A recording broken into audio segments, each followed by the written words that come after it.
Hi, hello. I hope you all are fine. Welcome to my channel PR Academy. SSC 2026 నోటిఫికేషన్లో భాగంగా English preparation ప్లాన్లో భాగంగా common error నుంచి questions ఎలా వస్తున్నాయి, ప్రీవియస్ ఇయర్ కామన్ ఎర్రర్ నుండి క్వశ్చన్స్ ఎలా వస్తున్నాయి, 2025లో నిర్వహించినటువంటి ఎగ్జామినేషన్లో English A type of questions వస్తున్నాయి, వచ్చే క్వశ్చన్స్ ఎలా మనం ఈజీగా అండర్స్టాండ్ చేసుకోవాలి, ఎలా ఈజీగా అర్థం చేసుకోవాలి, ఎలా ఈజీగా ఎగ్జామ్ హాల్లో చూస్ చేయాలి, ఏ క్రైటీరియా నుంచి వస్తుంది, ఏ క్రైటీరియా రావట్లేదు, వచ్చే క్వశ్చన్కి ఎగ్జామ్ హాల్లో మనం ఎగ్జాక్ట్ ఆన్సర్ చూస్ చేయాలి, ఏ టెక్నిక్స్ ఫాలో అవ్వాలి, ఏ కంటెంట్ ప్రిపేర్ అవ్వాలి, ఎక్కడి నుంచి మనం సెర్చింగ్ చేయాలి, ఇలా అనేక రకాల సందేహాలు. దాంట్లో ఇంగ్లీష్ ఎస్, మరి ఈ సబ్జెక్ట్ నుంచి మార్క్స్ పొందాలి అంటే అందరికీ కొంచెం డిఫరెంట్గా ఉంటుంది, ఒక్కొక్కరు ఆలోచన ఒక్కోలా ఉంటుంది. కానీ మనం ఈ సెషన్లో చాలా నీట్గా డీటెయిల్గా ప్రతి ఒక్కరికి అర్థమయ్యేలా ఈజీగా మార్క్స్ ఎలా మనం పొందడానికి కారణమవుతుంది, దానికి కావాల్సిన అన్నీ కూడా ఇన్ఫర్మేషన్ అందిస్తాం. సో ప్రతిరోజు మనం ఒక పర్టికులర్ టైంలో ఒక సెషన్ అనేది మనం నిర్వహిస్తున్నాం కాబట్టి ప్రతి ఒక్క పర్సన్కి ఇది హెల్ప్ఫుల్ అవుతుంది, రైట్? సో మరి కామన్ ఎర్రర్ నుంచి సంబంధించినటువంటి క్వశ్చన్స్ ఎలా గతంలో వచ్చాయి వాటికి సంబంధించి క్లియర్గా ఇన్ఫర్మేషన్ తెలుసుకుందాం, రైట్? ఇప్పుడు చూద్దామమ్మా. First question. So common error అంటే 4 పార్ట్లు ఇస్తారు, ఇచ్చినప్పుడు 4 పార్ట్లు ఏదో ఒక పార్ట్ తప్పు ఉంటుంది, దాన్ని మనం ఫైండ్ అవుట్ చేయమని అన్నారు. కానీ ఇక్కడ ఏంటన్నారంటే select the option that has the segment with an adverbial usage and error. 2025లో జరిగినటువంటి ఎగ్జామినేషన్లో దాంట్లో కామన్ ఎర్రర్ నుంచి most of the question part of speech నుంచి వచ్చినవేనండి. సో పార్ట్ ఆఫ్ స్పీచ్ అంత ప్రాధాన్యత ఇవ్వడం జరిగింది కాబట్టి వాటి నుంచి మనం ఈజీగా ఫైండ్ అవుట్ చేయాలి. దీన్ని ఫ్రాక్షన్ ఆఫ్ సెకండ్లో కూడా మనం ఆన్సర్ చేయవచ్చు. కాన్సెప్ట్ ఎక్స్ప్లెయిన్ చేసిన తర్వాత ఫ్రాక్షన్ ఆఫ్ సెకండ్లో కూడా ఎలా చూస్ చేయవచ్చు క్లియర్గా ఎక్స్ప్లెయిన్ చేస్తాను.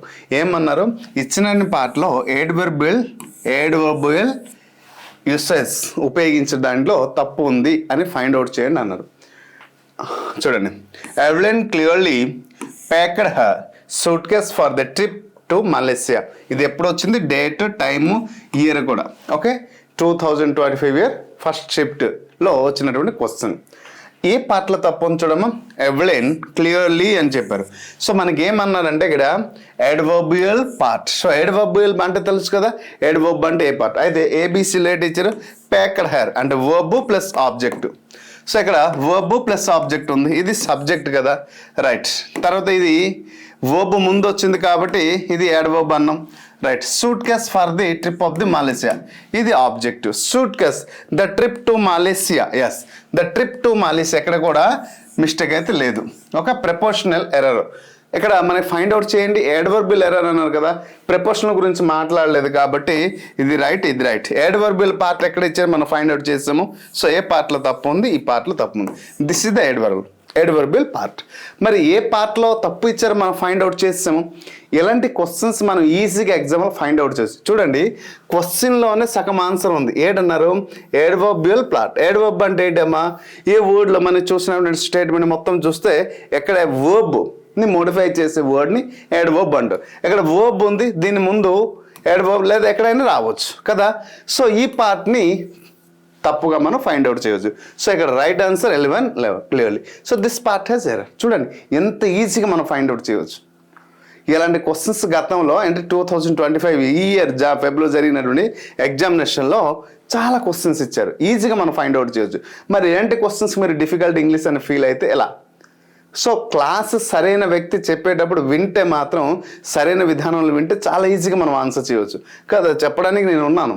సో రెగ్యులర్గా మీరు ఫాలో అయ్యి మీ ఫ్రెండ్ సర్కిల్లో ఎవరైతే ఉన్నారో వారికి కొంచెం షేర్ చేస్తే ప్రతి ఒక్కరు కలిసి నేర్చుకుందాం, ఓకేనా? So right, 11 clearly. మరి ఈ వర్డ్ అనేది ఎక్కడ తప్పు ఇవ్వడం జరిగింది, క్లియర్లీ అనేది ఎక్కడ తప్పు ఇచ్చారు.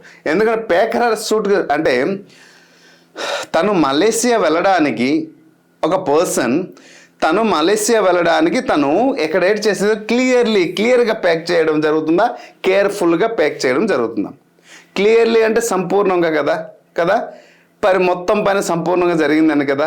కానీ ఇక్కడ జాగ్రత్తగా జరుగుతుందా, సంపూర్ణంగా జరుగుతుందా? జాగ్రత్తగా. సో 11 క్లియర్లీ ప్యాక్డ్ కాదు, కేర్ఫుల్లీ. ఓకే, తనకి కావాల్సిన వస్తువులు, మనం ఎక్కడికైనా క్యాంప్ వెళ్ళేటప్పుడు మనకి కావాల్సినటువంటి వస్తువులు ఏవైతే ఉంటాయో, సో ఎక్కడ కూడా అడ్జెక్టివ్ వస్తుంది కేర్ఫుల్లీ.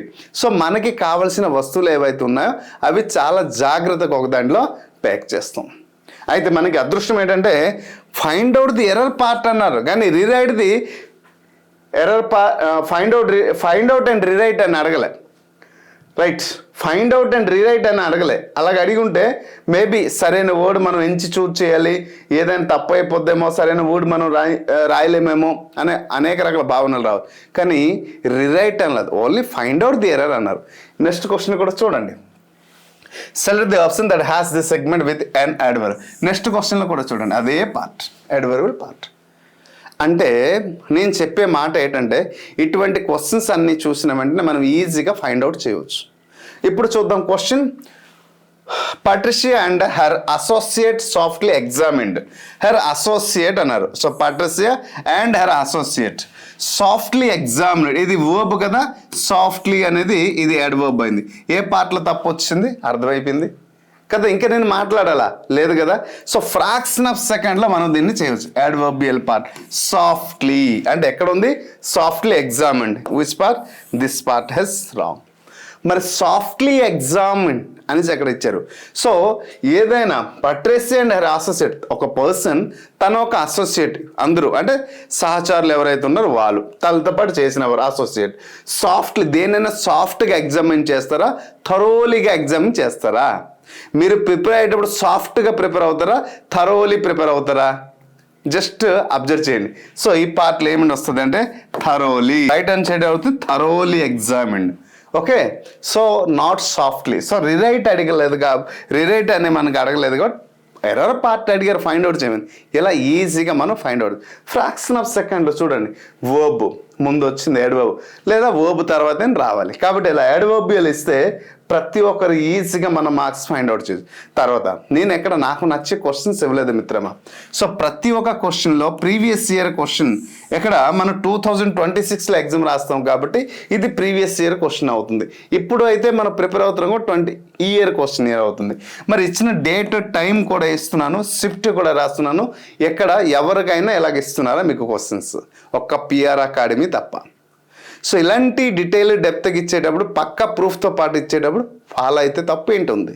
సో ఒకసారి మీరు మీ దగ్గర ఉన్న పేపర్స్ ఒకసారి చెక్ చేయండి, ఈ క్వశ్చన్స్ ఉన్నాయో లేదో తెలుస్తుంది. చూడండి, if you don't find any error mark no error as your answer. ఇచ్చినటువంటి సెగ్మెంట్లో ఒక తప్పు ఉంటుంది, ఒకవేళ తప్పు లేకపోతే నో ఎర్రర్ చూస్ చేయమన్నాను. ఓకే, ఇది రెండో model. The hotel is not big enormous, okay, to accommodate some more guest. ఓకేనా, ఆ హోటల్ అంత పెద్ద హోటల్ కాదంట. ఓకే, దేనికి, కొంతమంది ఎవరైతే పెద్ద పెద్ద గెస్టులు వస్తారో వారికి ఇవ్వడానికి.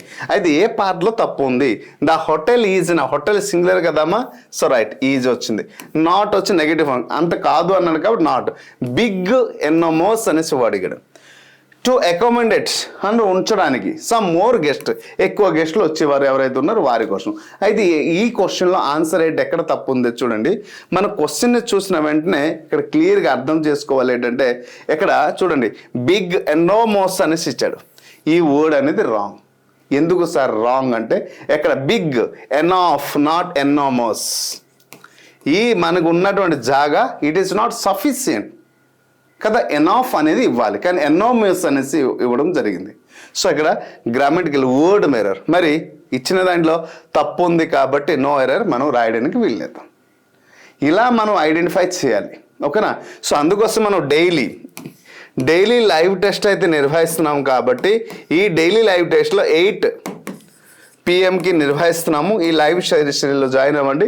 ఇంకా షిఫ్ట్ ఈ లైవ్ సిరీస్లో ఏంటంటే షిఫ్ట్ వైజ్ క్వశ్చన్స్ ఎక్స్ప్లెయిన్ అంటే ఒక షిఫ్ట్ జరిగిన క్వశ్చన్స్ అన్నీ కూడా వస్తాయి కదా, 20 questions, vocabulary, grammar, comprehension part అన్నీ కూడా నేను ఎక్స్ప్లెయిన్ చేస్తాను. ఓకేనా, అందరికి హెల్ప్ఫుల్ అవుతుంది. సో లైవ్ సిరీస్లో మీరు జాయిన్ అవ్వండి, అందరికి హెల్ప్ఫుల్ అవుతుంది. Right, next question. Select the part that contains the error from the given option అన్నారు. If you don't find any error mark no error as your answer అని చెప్పారు. ఇచ్చినటువంటి ఆప్షన్స్లో ఎర్రర్ని ఫైండ్ అవుట్ చేయండి, ఒకవేళ లేని ఎడల నో ఎర్రర్ చూస్ చేయండి అన్నారు. మరి చూద్దాం. సి నోస్, సి అనేది సబ్జెక్ట్, నోస్ అనేది వర్బ్. ద సిటీ మోస్ట్ అని చెప్పారు, ద సిటీ మోస్ట్ అని చెప్పారు, చూసారు అక్కడ. సో మోస్ట్ ఎప్పుడు రాస్తాం? సూపర్లేటివ్ డిగ్రీలు రాస్తాం కదా, more most, okay, beautiful, more beautiful, most beautiful అలా రాస్తాం. So I'm going to, so I'm going to subject, helping verb, verb four, to have a look around with her అని చెప్పారు. So ఇది 2025 ఫెబ్రవరి 7th థర్డ్ షిఫ్ట్లో వచ్చింది. అయితే ఈ క్వశ్చన్లో మనకి క్లియర్గా అర్థమైంది ఏ క్రైటీరియాలో ద సిటీ మోస్ట్ అని చెప్పారు, చూసారా. ద సిటీ మోస్ట్ అని చెప్పి, మోస్ట్ ఎప్పుడు రాయాలి అంటే అక్కడ సూపర్లేటివ్ డిగ్రీ ఖచ్చితంగా వర్డ్ ఉండాలి, సూపర్లేటివ్ డిగ్రీ వర్డ్ ఉండాలి. అంటే ఎప్పుడు మోస్ట్ రాయాలి? For example beautiful, more beautiful, most beautiful, good, better, best. So ఇలాగా మనకి ద సిటీ అనేది ఇక్కడ మోస్ట్ అనేది వర్డ్ రాంగ్ ఉంది. సో ఏమొస్తుంది సార్ ఎక్కడ మోస్ట్? ద సిటీ మోస్ట్ కాదు, the city best. Okay, best సిటీకి నేను వెళ్తాను కానీ మోస్ట్ సిటీ కాదు. ఇలా గ్రామటికల్ వర్డ్ అరేంజ్మెంట్లో మిస్టేక్స్ ఇవ్వడం జరుగుతుంది. వాటిని మనం ఫైండ్ అవుట్ చేయాలి. ఏ పార్ట్లో తప్పు ఉందమ్మా? ఏ పార్ట్లో తప్పు ఉంది? She knows the city most, she knows the city best. So okay, good, better, best కదా, తనకి బెస్ట్ది తెలుసు కాబట్టి నేను అక్కడికి వెళ్తున్నాను. Okay, so this is the exact answer. Next question. Select the part that contains the error from the given option. I cannot find the book everywhere in the house. It seems to have disappeared అని అన్నారు. ఇది కూడా third షిఫ్ట్లో వచ్చిన question. ఏంటన్నారు? I cannot find the book everywhere. Cannot వచ్చింది చూసారా, ఎక్కడ వర్బ్ 1 వచ్చింది, ఫైండ్. ఓకేనా, ద బుక్ ఎవ్రీవేర్ అని చెప్పారు. ద బుక్ ఎవ్రీవేర్ అంటే ఎవ్రీవేర్ అంటే ప్రతి చోట. Okay, in the house it seems to be disappeared. నేను ఇల్లంతా వెతికేసాను కానీ ఎవ్రీవేర్, అన్ని చోట్ల వెతికాను ఎవ్రీవేర్, కానీ ఎక్కడ కూడా ఆ బుక్ కనిపించటం లేదు. ఎక్కడ మీకు అర్థమైంది? Place of position of word తప్పు అనిపించింది. In the house, so in అనే ప్రిపోజిషన్ వచ్చింది. సో గ్రామటికల్ ఎటువంటి మిస్టేక్ లేదు. సో చూడండి, it seems to have disappeared, to have disappeared, to have వచ్చింది, డిజపియర్డ్. సో రైట్, ఎక్కడ కూడా ఎటువంటి మిస్టేక్ లేదు. Okay, right. Next, I cannot find, cannot వచ్చింది, వర్బ్ 1 వచ్చింది. సో రైట్, మనకు అర్థమైంది. The book everywhere is the wrong. Everywhere కాదు, ఎనీవేర్ నేను చెప్పాలి.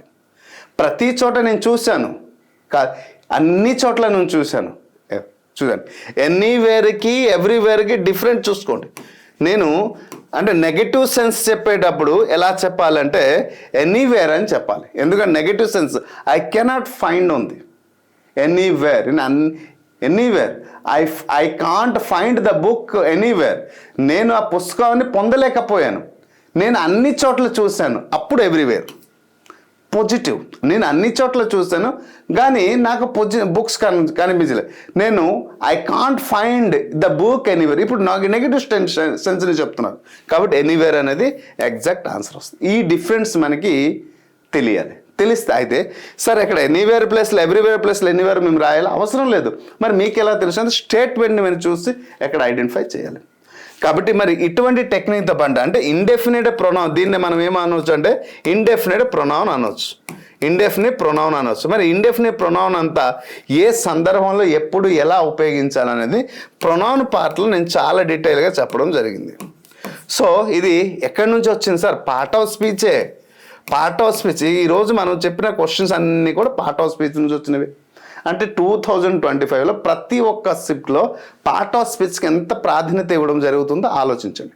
సో చాలామంది సిలబస్లో పార్ట్ ఆఫ్ స్పీచ్ లేకుండా SSGD సిలబస్ గురించి మాట్లాడుతున్నారు. సో అది మీరు గమనించగలగాలి. ప్రతి ఒక్క పర్సన్కి హెల్ప్ఫుల్ అవుతుంది. రైట్, నేను అంటుంది ఏంటంటే మనం ఏదైనా సాధించాలని పరితపన ఉండేటప్పుడు ఖచ్చితంగా వన్ ఆఫ్ ది బెస్ట్ రిసోర్స్ని వెతకాలి. ఆ బెస్ట్ రిసోర్స్ ఏంటంటే మిషన్ జబాన్ అనే ఒక టైటిల్తో మేము వచ్చాము. అంటే SSGD 2026 లక్ష్యంగా పెట్టుకున్న ప్రతి ఒక్కరికి one of the best course PR academy అందిస్తుంది.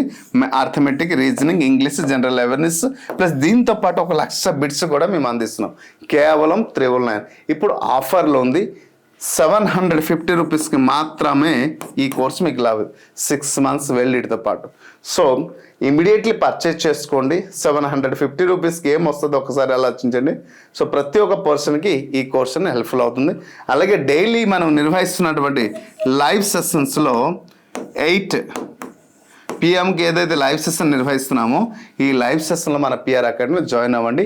ఇంగ్లీష్లో ఉన్న డౌట్ అంతా పోగొట్టుకొని ప్రతి ఒక్క ఆస్పిరెంట్కి బెస్ట్ క్లాస్ అయితే లభిస్తుంది. ఓకేనా? సో ఈజీగా అర్థం చేయగలుగుతారు, మార్క్ ఎక్కువ పొందడానికి అవకాశం ఉంటుంది. So this is the detail analysis of this video. Hope you understand clearly. Thank you.